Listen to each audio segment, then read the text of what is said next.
ఈ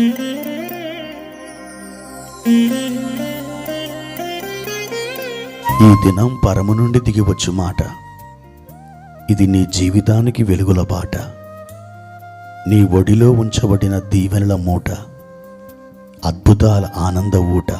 సెప్టెంబర్ 20 సంవత్సరమంతా మీరు బైబిల్ చదివి ముగించడానికి ఈరోజు మీరు చదవలసిన లేఖన భాగం ఉదయం ప్రసంగి 4, 5 మరియు 6 అధ్యాయములు, సాయంత్రం 2వ కొరింథీ పత్రిక 12వ అధ్యాయము. ప్రియమైన దేవుని బిడ్డలారా, ఈ ఉదయకాల సమయంలో పరలోకముడి దిగి వస్తున్న ఆ చల్లని మంచు మీ పరిసరాలను, మీ పాలెమును సమృద్ధిగా కప్పివేసి మీ పరిస్థితులలో అద్భుతమైనటువంటి మార్పులు, అద్భుతమైనటువంటి కార్యములు జరిగించులాగున దేవుని యొక్క ఆత్మ మీకు సహాయపడుచు ఉన్నాడు. ఈ దినం ప్రభు తన వాక్యము ద్వారా మిమ్మల్ని పలకరిస్తున్నాడు.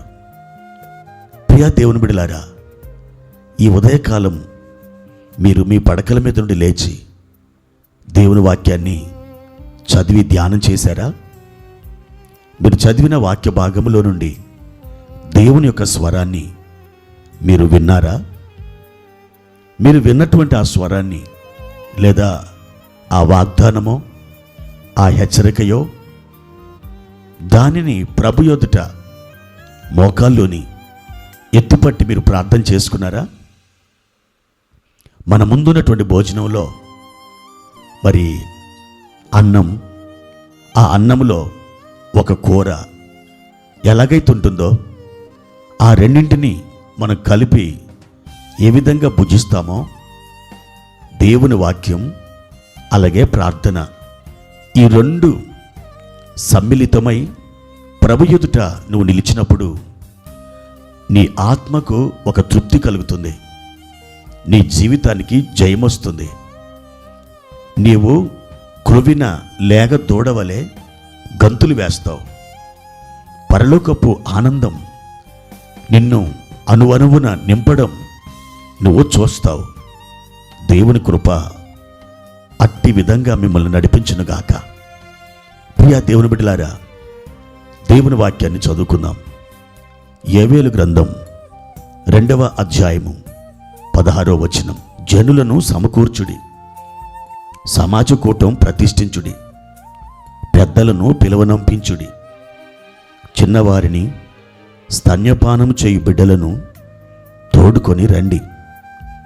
పెళ్లి కుమారుడు అంతఃపురములో నుండి, పెళ్లి కుమార్తె గదిలో నుండి రావలయును. ప్రియమైన దేవుని బిడ్డలారా, ఈ చదివినటువంటి వాక్య భాగంలో మనకు 2 వ్యక్తులు కనిపిస్తున్నారు. ఒక వ్యక్తి పెళ్లి కుమారుడు, మరి ఒక వ్యక్తి పెళ్లి కుమార్తె. పెళ్లి కుమారుడు అంతఃపురములో నుండి రావాలట, పెళ్లి కుమార్తె గదిలో నుండి రావాలట. నా ప్రియమైన దేవుని బిడ్డలారా, అలంకార ఆధ్యాత్మిక పరిభాషలో చెప్పబడినటువంటి ఈ మాట, ఆ పెళ్లి కుమారుడు మరెవరో కాదు, ఆయన కల్వరి శిలువ మీద తన ప్రాణాన్ని పెట్టి రక్తాన్ని కార్చి మనల్ని తన రక్తంతో కొనుక్కొని తన సొత్తుగా మార్చుకొని నిబంధన చేసిన మన ప్రభు అయిన యేసుక్రీస్తు నాథుడు. ఆ పెళ్లి కుమార్తె మరెవరో కాదు, సంఘం. ఇంకో మాట చెప్పాలంటే నీవు, నేను, మనమందరం. ఈ పెళ్లి కుమార్తె గురించి దేవుని వాక్యం ఇలా మాట్లాడుతుంది. ఆమె గదిలో నుండి రావాలి. అవును ప్రియులారా, గది దేనికి సూచన? అది దేవునితో మాట్లాడే ప్రార్థన గది. దానియేలు గ్రంథం 6వ అధ్యాయం 10వ వచనం ప్రకారం, మత్తయి సువార్త 6వ అధ్యాయము 6వ వచనం ప్రకారం గది అది ప్రార్థనకు సూచనగా చెప్పబడింది. ప్రార్థన అనే గదిలో ఈ పెళ్లి కుమార్తె సిద్ధపడాలి. అవును, ఆ పెళ్లి కుమారుణ్ణి ఈ పెళ్లి కుమార్తె కలుసుకోవడానికి గదిలో సిద్ధపడాలి. గదిలో ఈ పెళ్లి కుమార్తెకి ఏముంటుంది? ఒక అద్దం తప్పకుండా ఉంటుంది. యాకోబు రాసిన పత్రిక 1:23 ప్రకారం ఆ అద్దం దేవుని వాక్యం. దేవుని వాక్యం అనే అద్దములో ఈ పెళ్లి కుమార్తె తనను తాను చూచుకుంటూ సిద్ధపడాలి. అంతేకాదు, ఈ అద్దముతో పాటు ఆ గదిలో ఒక దువ్వెన కూడా ఉంటుంది. ఈ దువ్వెన తన యొక్క శిరక్లేశములను అనగా తన తల వెంట్రుకలను దువ్వుకోవడానికి ఉపయోగపడుతుంది. అవును, చిక్కులను తీస్తుంది ఈ దువ్వెన.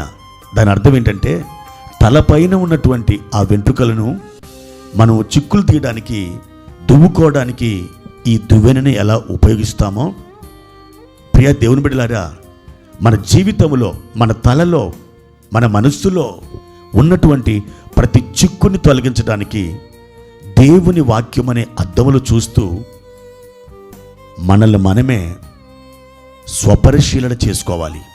అది దువ్వెన. ఇంకా ఆ గదిలో అద్భుతమైన, అందమైన, శ్రేష్టమైన వస్త్రాలు కూడా ఉంటాయి. ఆ వస్త్రాలు ఈ పెళ్లి కుమార్తె ధరించుకొని బయటికి రావాలి. ఆ వస్త్రాలు మరేమిటో కాదు, అవి నీతి క్రియలు, నడక, ప్రవర్తన. అవును, పెళ్లి కుమారుడు నచ్చి మెచ్చే విధంగా ఆ ప్రవర్తన, ఆ నడక అనే వస్త్రాలు ధరించుకొని రావాలి. అంత మాత్రమే కాదు, ఈ పెళ్లి కుమార్తె ఆ గదిలో అనేక విధములైన పరిమళ క్రియలు లేదా అలంకారాలు ఆమె చేసుకుంటుంది. ఎస్తేరు కూడా రాజుని కలుసుకునే ముందు ఆమె అలంకరించుకుంది. హేగే నిర్ణయించినటువంటి అలంకారం కాక మరి ఏ విధమైన అలంకారం ఆమె కోరలేదు. ప్రియ దేవుని బిడ్డ, పరిశుద్ధాత్ముడు అనే హేగే పెళ్లి కుమార్తె అనబడినటువంటి మనల్ని పెళ్లి కుమారుని కొరకు సిద్ధపరుస్తూ కొన్ని పరిమళ క్రియలు లేదా కొన్ని అలంకారాలు మనకిస్తున్నాడు. ఆ అలంకారాలు పరిశుద్ధాత్మని యొక్క వరాలు. ప్రియ దేవుని బిడ్డలారా, ఈ విధంగా ఈ పెళ్లి కుమార్తె సిద్ధపడి ఆ గదిలోండి బయటకు వచ్చినట్లయితే పెళ్లి కుమారుడు అనగా యేసుక్రీస్తు ప్రభువారు ఇష్టపడతారు. అలాంటి వారు నాకు కేవలం ఇష్టులు అని మాట్లాడుతున్నారు. మీరు ఆ విధంగా సిద్ధపడి దేవునికి ప్రీతిపాత్రులుగా నడుచుకుంటారు కదూ. ప్రార్థన. పరిశుద్ధుడైన తండ్రి, ప్రేమ కలిగిన దేవా, మీ ఘనమైన నామానికి వందనాలు. మేము ప్రార్థన అనే గదిలో పెళ్లి కుమారుడు అనబడిన యేసు ప్రభు కోసం ఆయన్ని కలుసుకుని నిమిత్తం ప్రభువా ఆత్మ సంబంధమైన సిద్ధపాటు కలిగి మేము వెలుపలికి వచ్చి ఆయన చేత బలానమ్మకమైన మంచి దాసుడా, బలానమ్మకమైన మంచి దాసురాలా అనే మెప్పును పొందుకొని మేము ఆయన గణపరిచే విధంగా జీవించడానికి పరిశుద్ధాత్మ తండ్రి మాకు సహాయము చేయండి. మా ప్రియులను అట్టి విధంగా సిద్ధపరచుమని యేసు నామములో అడుగుచున్నాము తండ్రి. ఆమెన్.